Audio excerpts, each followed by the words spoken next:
Hello, and thank you for joining us today. We're going to be talking about some basic business plan elements and give you an introduction to the fundamentals or core principles, business principles really, that should be in every plan. We know that for a lot of people, business plan writing can be overwhelming, but it really doesn't have to be because there's, again, a set of basic principles that really should be in every plan. If you haven't started your plan yet, this brief presentation will help you begin to do that. And if you have started, following the elements in this presentation will help make your business plan that much stronger. So before we get started, I wanted to tell you a little bit about myself. Who am I? Well, I'm Randy Lewis, founder and president of the GSL Group. We've been writing business plans for almost 20 years now. And between writing, editing, and reading plans, we've done hundreds of business plans and helped raise millions in capital for companies and individual entrepreneurs. Again, because most business plans are for investment purposes, we really know how investors think, and that's really the essence behind this whole presentation. I'm also a professor of business at Cal State Channel Islands, and I've been teaching elements of business planning and business plans for nearly 10 years now. I attended the Anderson School at UCLA. I'm also a chartered financial analyst and an accredited valuation analyst. I don't say any of these things to boast or make myself seem better than everyone else, but I think it's important that you know who's giving this presentation, and I think it helps your confidence level in knowing what experience is brought to the table here. So let's get into the meat of the presentation. What are we really talking about here? First question is, what is a good business plan? Well, as you can tell from the question itself, it's open-ended. You might have been on the internet looking at different websites, getting different advice, and you know that there's a ton out there. But before I answer this question, I wanted to make a couple of points. The first one is that most people, unfortunately, don't even know the difference between a good plan and a bad one. Also unfortunate is the fact that there are a lot of things that can make a business plan bad, but there's only a few things that can make it good. And the good things are going to be in this presentation. So after you watch it, hopefully you find it useful and informative and clearly to the point on what makes a business plan good. The second thing is there's a difference between business planning and the business plan itself. The business plan is simply a written expression of the business planning process. So now let's answer the question. Simply put, a good plan is one that connects the dots. Let's go back to these templates. If you've seen a template, you've seen the different sections of a plan. Marketing, finance, production, management. These are what I call the dots. A good plan connects all the dots in a logical manner. That means that everything makes sense, everything is clearly explained, and it makes logical sense to the reader. If you're showing your plan to an investor and the dots aren't connected, you're going to pose big questions in the investor's mind. One thing to always remember is that the business plan is an expression of yourself, not just the business. If you don't give confidence in the investor's mind that you know what you're talking about and that you can pull this off, your chances of investment are very small. Okay, so let's start putting all this into action. What do you need to do first? Well, we always suggest that you plan your business first. What does this mean? Well, if you think back to connecting the dots that I explained earlier, this is really what we're talking about. You can make a list of bullet points, short sentences, whatever works for you, to really lay out an outline of your business. And what are you outlining? Well, again, you're connecting the dots and you're developing your value proposition. What is the value proposition? Well, think about someone sitting at the other side of the table and you're trying to sell them something. The value proposition is that the value that you're providing to that person for them to buy your product or service. You're solving a problem. They have a need, they have a want, they have a desire, and you are providing the solution to their problem. Value doesn't always have to be price. It can be quality, convenience, experience, or a long list of things, as well as price. A lot of people think of value just as price, but it depends on what you're competing on. If you think about a list of companies, each one of them is going to have their own value proposition. For instance, Walmart is competing on price. They're a volume business, and that is their value proposition. The last thing is know your market. We're going to talk a lot about what the market is in a minute, but you really need to show knowledge of the industry that you're competing in. This is the number one reason why businesses don't get funded. It's also the number one reason why a lot of businesses fail. There's an old adage about business plans that says investors only look at the financials and the management, and that's it. So that might be an exaggeration, but really what they're trying to do when they look at the management team is to show or prove to themselves that you have knowledge of your market. So what is your market? Well, your market is your suppliers. Who are you going to buy products from? When, where, and how? It's also your customers or your clients. It's also your distributors. Distribution is a huge issue, often overlooked in business plans. How is your product or service going to get to the end user, the one that's actually using the product and paying for it? And also your competition. Who's out there and what are they doing? Who are your competitors? Well, if you don't already know, you should find out as soon as possible. We always suggest that people make a list of their competitors and their competitors' value propositions. What this might do is help you identify a gap in the market. A gap is an unmet need or a need that's not being met well enough in your industry or market. The only other thing besides finding a gap is a large enough market to where there's room for many competitors. Then your value proposition doesn't have to be all that unique. If you think of restaurants, for example, the market is so large for restaurants that really the competitive differentiation in restaurants is not all that large compared to other industries. So we're going to show you some things that people do wrong in business plans. We get these a lot when we get business plans to be edited. The first one is the statement, "We have no competition."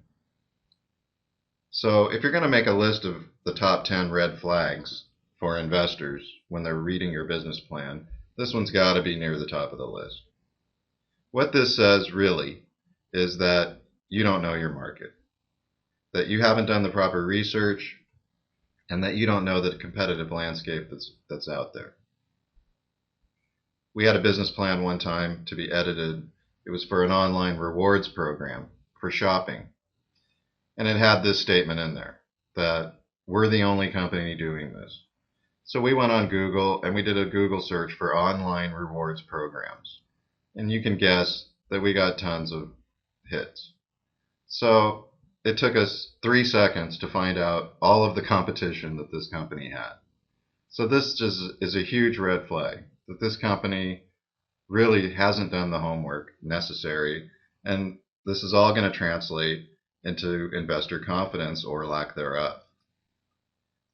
So in rare cases, there is a product so unique that you might not have any direct competition at the beginning. But remember, a business plan should go out 3 to 5 years, and even if you have no direct competition now, if you're successful, you're certainly going to have it in the future. You've all seen industries that have adapted to their competitors, changed their business models to adapt to the industry changes or consumer preferences, and you're going to have competition in the future, and you should show how you're going to adapt to that. So you really need to know who your competition is and what they are doing to be successful, or if they're not successful, what they've done wrong.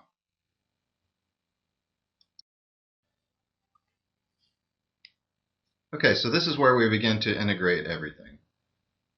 Remember that your value proposition and what your competitors are doing are related. This is where you're going to connect the first dots. You're going to find out what your competitors are doing, you're going to identify any gaps, and then you're going to adjust your value proposition accordingly. For example, If you're going to compete on quality, explain why your product or service is better or better quality, that there is a large enough market for the presumably higher price. Remember, typically better quality means higher price. Will people pay up for your product or service? And how you can still make a profit with these higher costs. If you give a higher quality product, presumably it's going to cost you more to make. If it's not going to cost you more to make, you're going to have a significant argument and a compelling reason why, convincing I should say, reason why your costs are not higher. Continuing along these same lines, if you're going to compete on price, you're going to explain how you can lower costs. Presumably, again, if you're going to sell it cheaper, you should be able to get it or make it cheaper versus the competition, and how you're going to reach volume sales. Because if you're going to compete on price and sell your product more cheaply than everyone else, presumably you're going to have to sell more of it to make a product. This is a key dot that needs to be connected. If you're going to compete on convenience, this has to do with mostly distribution. You're going to want to explain how you will get your product or service to the end user, either more cheaply or better than everyone else. Think about Dell. Dell was a company that really competed on distribution. They were the first company to really make a profit selling computers online. Their products were not unique. They weren't better than HP or other computers that you could buy, but how they were getting it to the customer was unique. So we hope everything has made sense so far, and we wanted to conclude with some common pitfalls to avoid when writing your business plan. The first one is what we call the "if we build it, they will come" approach. We recently had a rewrite where the original writer had written about a website, and they said that if people visit our website, naturally they will buy, or something to that effect. Well, unless you prove that, nothing can be further from the truth. And they hadn't proven that. So it's a bold statement. It's laziness, really, because you're not showing how that will happen. We're not saying it's not true. You just need to show why it's true. The second one is not connecting the dots. Now, we're just giving a brief introduction here in this presentation, which is why we're going to do more. So we haven't gone through all the dots in detail. But when a dot is not connected, again, it raises a huge flag in the minds of investors. So you want to make sure that somewhere in your plan, all the dots are connected. And they should be connected on the first page of the executive summary. The third one is overcomplicating the plan. Assuming that all the dots are connected, the only things that you really need to convey to an investor are enthusiasm and profit potential. You don't have to show that you're the smartest person in the world. You just have to show the logical progression of how you're going to provide a decent return for your investor. And we want to make a point here as well, something that is extremely common. Recently we did a rewrite for a company, and the president of the company gave us the pitch over the phone. He told us basically the business model, what they were doing, and it sounded great. He showed extremely good market knowledge. All the dots were connected. So we heard the story over the phone, we hung up, and we were even excited about the business prospects for this company. But when we read the business plan, none of that was conveyed. So your business plan is a story. It's a convincing argument. So it should give the same feeling when someone puts it down as if you were just standing in front of them giving them the story. And we can't overemphasize this enough, actually. Related to that as well is the poor elevator pitch. Most people are familiar with this expression. It's the 30 seconds to a minute that you're going to get to pitch an investor, which is awfully common. So you want to make sure that in a concise manner, which translates into really the first couple paragraphs of your executive summary, in a concise manner you want to convey all the dots and how they're connected. The fifth one, which we've already talked about, so we won't spend a ton of time on it, is poor market knowledge. So if the dots aren't connected in the market or industry and everything's not put together, you're really raising a red flag in the investor, for the investor, I should say. Remember, again, we've already said this, and we want to make this point very clear. The business plan is also an expression of yourself in addition to the business. So if the investor doesn't have confidence in you, which you're showing through poor market knowledge, that you haven't done your homework, your chances of gaining investment are slim. The last one is the software trap.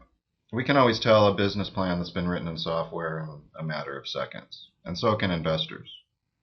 This doesn't mean that they're all bad, but it can be dangerous. What do I mean by that?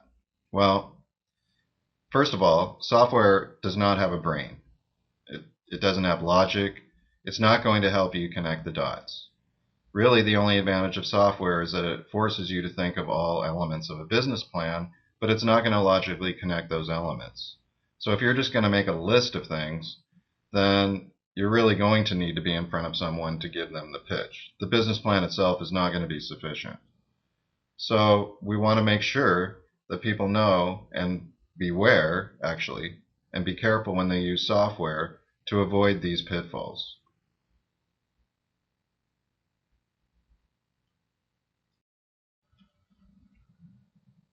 So we hope you found this information useful. Again, this is just the foundation, things to think about before writing your business plan, or at least while you're writing your business plan. We've left a lot of things out. This is just a foundation. And because we've left some things out, this is the first in a video presentation series. If there's any topics that you want covered, please feel free to contact us. We specialize in business plan writing, and also we do a lot of editing as well, rewrites. We'll also provide comments. So again, thank you for joining us, and we hope you found this presentation useful. Thank you.